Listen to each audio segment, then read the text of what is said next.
Souvent caractérisée par des violences, des arrestations arbitraires, d'incitation à la haine et autres actes en violation systématique de la Constitution et les principes démocratiques. L'actualité sociopolitique guinéenne inquiète la coalition des étudiants leaders de Guinée. Elle est montée au créneau ce mardi 18 février 2020 pour dénoncer en particulier toute violation de l'actuelle loi fondamentale guinéenne. Et si dans notre pays, les étudiants ne sont pas capables de proposer des solutions à nos problèmes, c'est qu'on est en train de faillir à notre devoir. Alors, notre objectif est d'éveiller les consciences des étudiants qui, jusque-là, restent indifférents face à cette situation, afin qu'ils jouent leur partition dans ce combat qui est avant tout citoyen et qui constitue une préoccupation à la fois de la communauté nationale et internationale. Ce combat contre le troisième mandat, nous estimons, ce n'est pas un combat d'une entité politique, ni d'une communauté de la Guinée, encore moins celui d'une partie de la Guinée, mais plutôt de tous les Guinéens épris de paix et de justice. C'est pourquoi d'ailleurs, le thème que nous avons choisi est l'engagement des étudiants à défendre la Constitution. Créée au mois d'octobre 2019, cette coalition estudiantine fait face à la pression de leurs responsables dans les universités publiques. Déterminés à faire entendre leur voix, ils sont sous la menace d'un licenciement en violation de leurs droits civiques.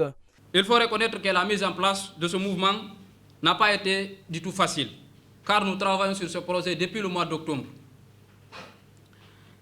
Mais la mauvaise foi des encadrés dans certaines universités du pays est liée à ce retard est lié à la mauvaise foi de certains encadreurs des universités qui ont voulu étouffer le mouvement en passant par des intimidations et des menaces. C'est pourquoi aujourd'hui, certains de nos camarades ne sont pas avec nous ici par peur d'être renvoyés de leur université. Parce que si toutefois leur image est affichée ici, peut-être les recteurs vont passer tout de suite à l'action. Et surtout nous les responsables. Nous n'avons plus accès à certaines universités aujourd'hui, parce que nous organisons des débats dans les universités. À Gamal, par exemple, moi, j'ai plus accès là-bas. Compte tenu que ce n'est pas là-bas que j'évolue, je n'ai plus accès à Gamal.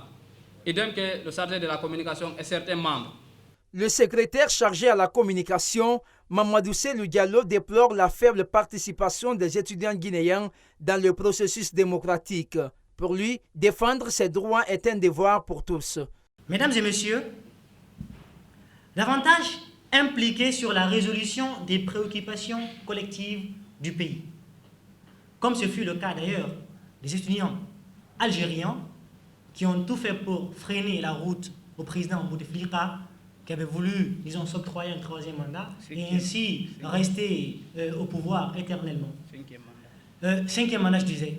Et c'est aussi le cas des étudiants indiens, qui d'ailleurs se sont opposés farouchement contre le projet de leur Premier ministre portant sur, disons, sur la loi sur la citoyenneté.